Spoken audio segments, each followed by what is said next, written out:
everyone. I got a little something I want to discuss with y'all again because apparently I just don't want to make a top 10 list today for some reason. So instead of making a top 10 list today like y'all would like me to, I'm going to waste time talking about something else. What's that something else? Well, the golden age of cinema. That's what. The golden age of cinema would be, I don't know, like the 80s, like I mentioned previously. But from another term, one thing you can think of when you want to look at an age of cinema that you enjoy the best would be the age of when you got to see movies in theaters. It's an age we still live in, but some like to want to question why. Some people like to ask, why are movie theaters showing us movies so much? Well, why does it matter when we could just stream the movies or rent them at home? People are asking themselves, why is seeing a movie at a theater so important? I'm going to tell you why. Because I feel like this is a question that really some people got to answer more. Seeing a movie theater, well, it means more than just seeing it in a larger format. It means more than that. It's not just about going to see something in large screen. It's not just about paying money for good stuff. Not about, trying to live an experience you can make people jealous of.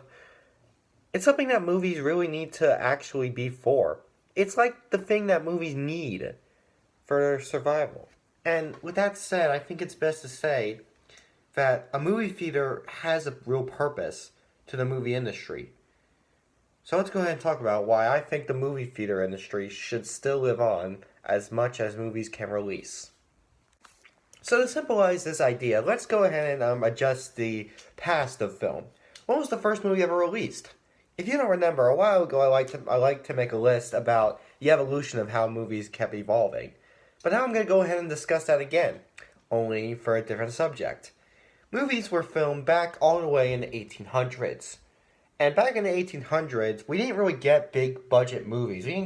Back then, movies weren't just long films with stories. Back in the 1800s, that was a time when they were really just making stuff to test the new advanced cameras that were being processed at the time. Because around the 1800s, a lot of things needed to get made. It wasn't, back then, a lot of stuff hasn't really been modified completely yet. So we had a lot of technology to work on then. And as the 1900s began, more movies started trying to work with the cameras that we got. And really, we haven't really gotten any actual budget films until the 1920s. And in the 1920s, that's when more like movies that we know for being movies were released. That's a time when we actually do remember the kind of films that we can think about today. And all that said and done, we evolved back then. Back then, movies, the one thing that they wanted to show movies in were cinemas. Those being rooms of a big giant screen.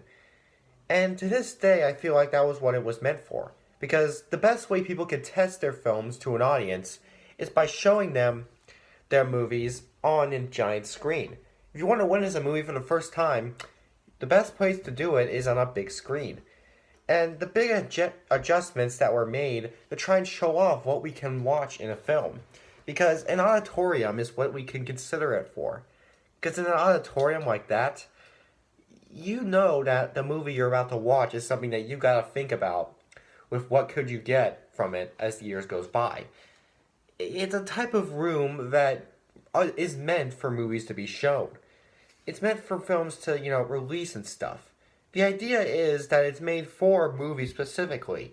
Why not TV shows? Well, why not all that other stuff? Why can't those be shown in the theater? Why are those shown on TV?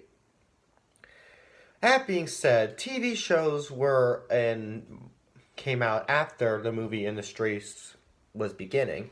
Because once the film industry began, the TV industry had to begin too.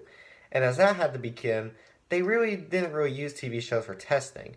What they did with TV shows was they just try to see if they can enjoy the content in different separated forms of what one show can do. And if you want to watch something that's separated into various different I think it's better to say that it's better to do that in your own room. Because the evolution is kind of the case. That's kind of what we need to focus on in this situation. The reason behind most of the things that have to stay is because of their history. Everything has a history. Screw it, I have an important history. You may think I'm not as important as anything else we've seen. You may think that I'm just, just a minor in this big world. But there's history behind my existence, okay? It's only been 16 years, but there's a big history behind how I existed. It has something to do with... Off topic. Let's continue with the subject.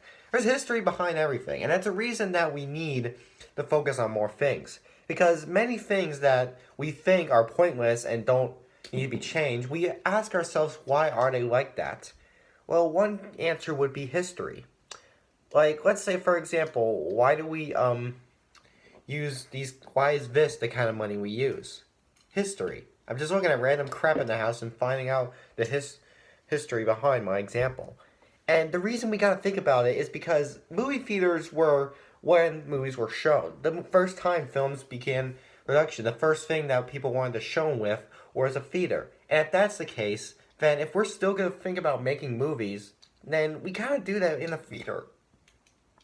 Sorry, that was kind of inappropriate. But anyway, if we want to show off more movies that we want to make, we gotta do it in the way that we know it started as, in a movie theater. So you gotta introduce your movie to a theater. And once you do that, you might as well just continue to release them at home.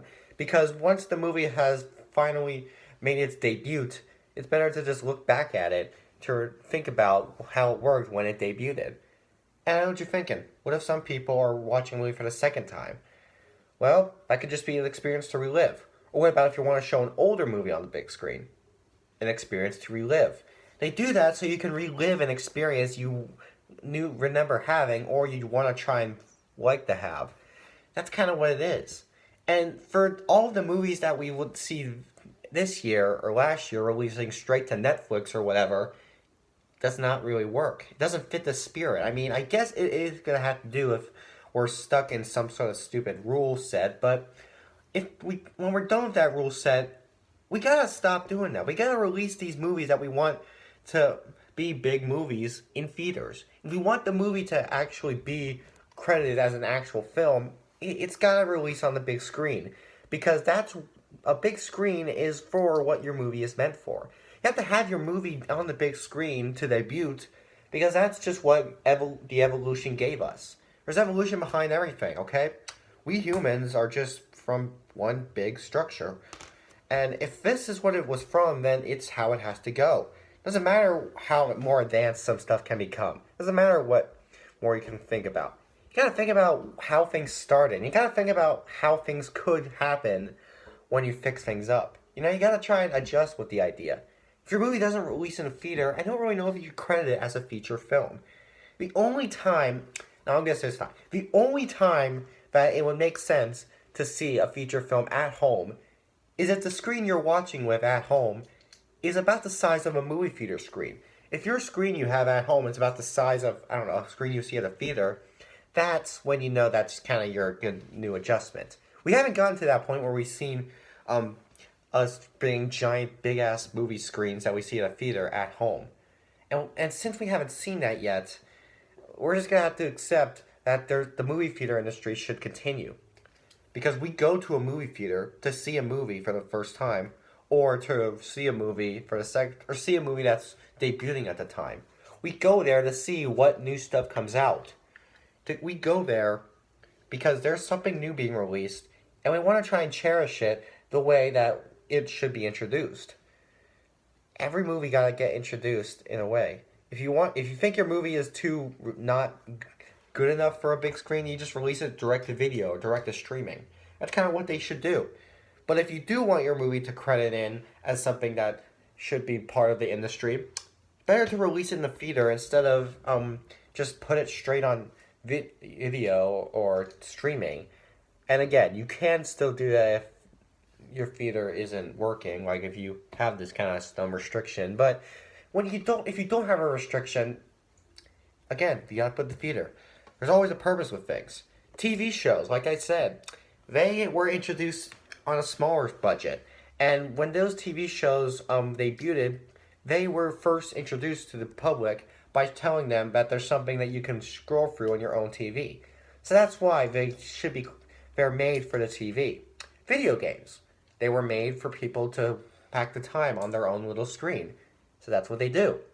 So that's why we have video games. That's why we always play them on our own TV or like any other TV, and we don't just go to an auditorium to do it. So you see, even if there's something more advanced out there and something more interesting, if you're not seeing the movie for the first time in the full giant experience, it's not really the spirit. I worded that wrong, didn't I? I've seen a lot of movies for the first time at home, but what I'm trying to say is there's a point in movie theaters. Movie theaters evolved to show what new films that come out. Okay? So I personally consider movie theaters to still continue to work for showing new films that audiences wouldn't have to want to experience for the first time, or something that audiences are ready to see become a new part of the industry. In conclusion, I think that we need to, once there aren't really many more restrictions, once movie theaters is acceptable to go see a movie at a theater, we still do that.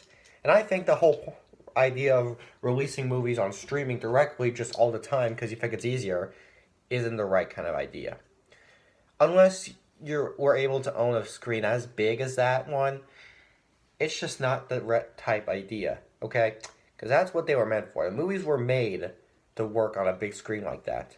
So we gotta cherish that idea, rather than ignore it and say it's too old, too cliche, or I don't know, too not cool anymore. Everything is cool, even stuff from back then. I could just still say stuff that was like, I don't know, popular about 5 years ago, and I'm not gonna be bad about it. Looking around, seeing if I can find an example. I don't know. There. I did something that people loved doing in 2016 for some reason. I don't know why they like to do it, but I guess it did, so I just did it. You can hate me all you want, but I think I can cherish anything that was popular back then. Screw it. What if I cherish something that was popular from the past 2 centuries? Like, from the past 2 centuries, they didn't have any of this stuff in here. Nothing that is happening right now was impossible back then. So, maybe I could cherish that by just not wearing actual clothes and just not cherishing all this technology or big budget stuff. I'll do that if I want to. Okay, I'm starting to think I'm taking this too far. Look, movie theaters mean something. So if you want to see a movie for the first time that first debuts, it's better to see it in a theater than just think of just releasing on streaming thinking that movie theaters are worthless. Because they're not. Movie theaters are not worthless, I'm telling you. Movie theaters are not worthless. I stand behind my word.